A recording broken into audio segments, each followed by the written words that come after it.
이렇게 허무할 줄은 몰랐어. 나는 이제 뭐지? 내가 그토록 헌신했는데 이렇게 허무하게 끝나다니. 이런 말들을 자신도 모르게 입에서 중얼거린다. 이 영상은 평생을 바쳐 했던 일들이 어느 날 사라졌을 때 느끼는 공허함을 부처님 말씀을 통해 새로이 채우는 시간입니다. 끝까지 시청하시고 부처님의 말씀을 가슴에 품으시기 바랍니다. 퇴직 후 깨닫는 부처님의 말씀. 인생. 부질없다. 1. 인생이 부질없음을 깨달을 때 비로소 평화가 찾아온다. 직장 생활 30년, 그 긴 세월 동안 오직 일 하나에 자신을 던졌던 64세 김성훈 씨는 퇴직 다음날 아침 문득 허공을 바라보다가 이렇게 중얼거렸습니다. 이렇게 허무할 줄은 몰랐어. 퇴직식에서 축하받을 땐 그저 뿌듯했지만 집으로 돌아온 뒤에는 공허함이 몰려왔습니다. 매일 아침 출근하던 습관이 사라지고 부장, 팀장으로 불리던 이름도 사라지자 그는 마치 세상에서 지워진 사람처럼 느꼈습니다. 그때 그는 우연히 들른 절의 벽에 새겨진 문구 하나에 오랫동안 눈을 떼지 못했습니다. 모든 것은 더섭다. 그 말은 단순한 철학이 아니었습니다. 그의 지난 세월 그리고 앞으로의 인생을 새롭게 바라보게 하는 부처님의 지혜였습니다. 부처님이 말씀하신 부질없다. 의 진짜 의미. 많은 사람들이 인생이 부질없다는 말을 들으면 허무하고 힘이 빠진다고 느낍니다.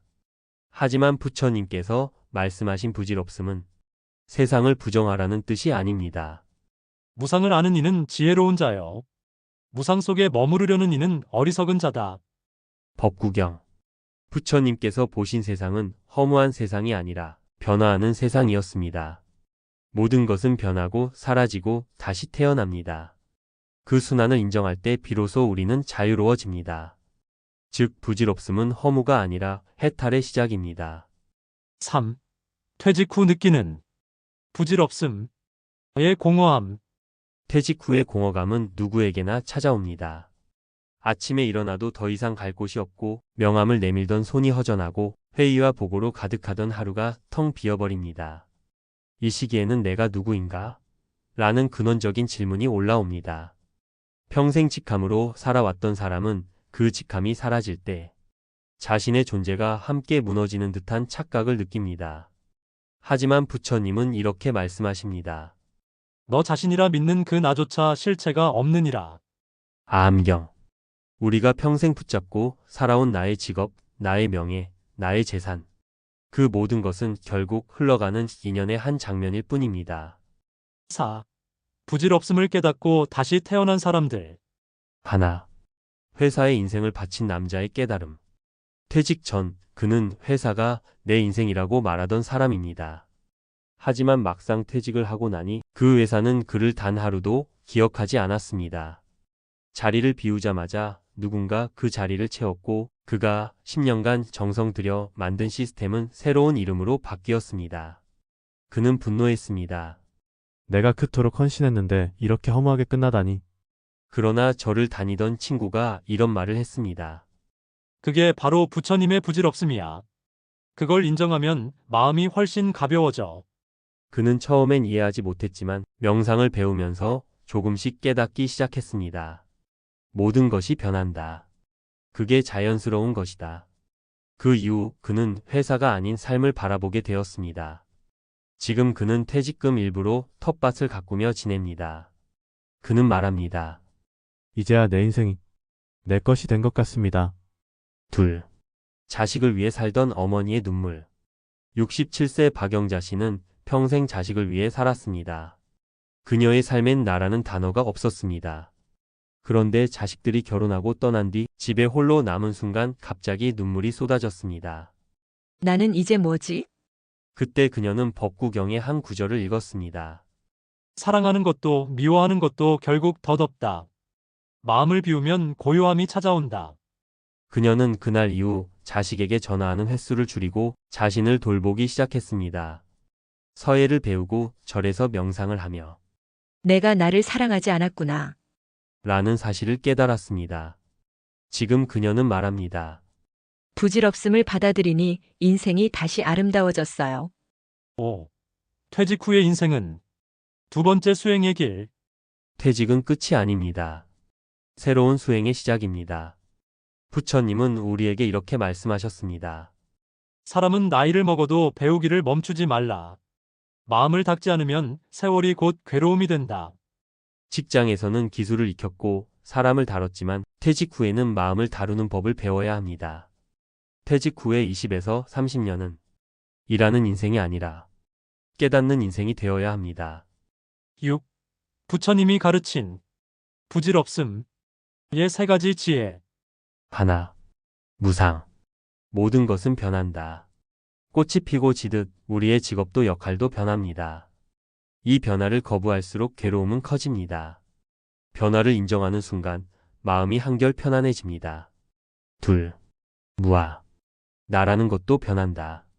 퇴직 전의 나와 퇴직 후의 나는 다릅니다. 나는 이제 아무것도 아니다가 아니라 이제 새로운 나로 다시 태어나는 시간입니다. 셋, 고. 집착이 괴로움을 낳는다. 퇴직 후 괴로움은 이름에서 옵니다. 하지만 그 이름은 자연의 이치입니다. 그것을 내려놓는 순간 괴로움도 사라집니다. 7. 퇴직자의 마음 수행 3단계. 1단계. 비움의 명상으로 하루를 시작하기. 매일 아침 10분간 눈을 감고 스스로에게 묻습니다. 오늘 나는 무엇을 붙잡고 있나? 그 답이 나올 때마다 마음속으로 되뇌세요. 이것 또한 사라질 것이다. 그 순간부터 마음은 한결 자유로워집니다. 2단계. 감사일기로 하루를 정리하기. 하루를 마치며 세 가지를 적어보세요. 오늘 아침 커피 향이 좋았다. 아내의 미소를 봤다. 해질 무렵 노을이 참 고왔다. 작은 행복에 집중할수록 마음은 잃은 것이 아니라 있는 것에 머물게 됩니다. 3단계. 나눔의 실천으로 마음을 채우기. 퇴직 후 가장 공허한 이유는 더 이상 누군가를 위한 일을 하지 않기 때문입니다. 작은 봉사라도 좋습니다. 어린이 공부방에서 책을 읽어주는 일. 톡 꺼놓인 반찬 나르기. 절 주차 안내 봉사. 등. 이런 나눔은 나는 여전히 세상에 필요한 존재라는 확신을 줍니다. 이것이 바로 불교의 보시입니다. 8. 부질없다는 말의 다른 이름은 자유다. 퇴직 후 삶은 덧없음을 인정하는 시간입니다. 그 덧없음을 받아들인 사람은 더 이상 누군가의 시선이나 평가에 흔들리지 않습니다. 부처님은 이렇게 말씀하셨습니다. 집착이 없으면 고요하고 고요하면 마음이 자유롭다. 퇴직 후 가장 큰 행복은 자유로움입니다. 그 자유는 돈이나 명예가 아니라 부질없음을 받아들이는 용기에서 나옵니다. 9. 현실 속 깨달음. 60대 김성훈 씨의 마지막 한마디. 퇴직 후 3년이 지난 지금 김성훈 씨는 이렇게 말합니다. 퇴직은 끝이 아니라 비움의 시작이었습니다. 회사를 내려놓은 만큼 마음이 가벼워졌습니다. 부질없음을 받아들이니 오히려 삶이 다시 풍요로워졌어요. 그는 요즘 매주 저를 찾아 차를 나누고 젊은 직장인들에게 마음 멘토로 활동하고 있습니다. 그는 웃으며 말합니다. 부처님 말씀대로 인생은 부질없지만 그래서 아름답습니다. 10. 마무리. 인생은 부질없다. 그러나 그 부질없음이 삶을 빛나게 한다. 퇴직 후의 인생은 누구에게나 낯섭니다. 그러나 부처님의 말씀을 마음에 새긴다면 그 낯섦 속에서도 평화를 찾을 수 있습니다. 인생이 부질없음을 알면 부질없는 일에 더 이상 마음을 쓰지 않게 된다.